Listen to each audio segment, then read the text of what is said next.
Hello guys, আপনারা দেখতে পাচ্ছেন আমাদের টাঙ্গাইল আঞ্চলিক ব্যবস্থাপক সম্মানিত শামসুর আলম জেটেম ভাই এবং সকল সেক্টর সিনিয়র কর্মীবৃন্দ উপস্থিত এবং অডিটের নতুন লোক জয়েন করেছেন আমাদের দাদা দেবব্রত দাদা অডিট ডিপার্টমেন্টে জয়েন করেছেন। তাই আমাদের আঞ্চলিক ব্যবস্থাপক টাঙ্গাইলের জেটেম ভাই এবং সকল সিনিয়র বিন্দু ফুল দিয়ে শুভেচ্ছা সবাই একসাথে করা হচ্ছে, একসাথে ছবি স্টেশনে আপনারা দেখতে পাচ্ছেন। তার জন্য শুভকামনা রইল, সুন্দরভাবে তার কর্মস্থল ভালো যাক, ভালো দিন কাটুক, এই সুস্বাস্থ্য কামনা করি।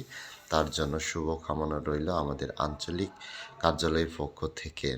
নতুন অডিটর ভালো থাকবেন, সুস্থ থাকবেন, তার জন্য দোয়া করবেন, আমাদের জন্য দোয়া করবেন। Thank you so much for watching.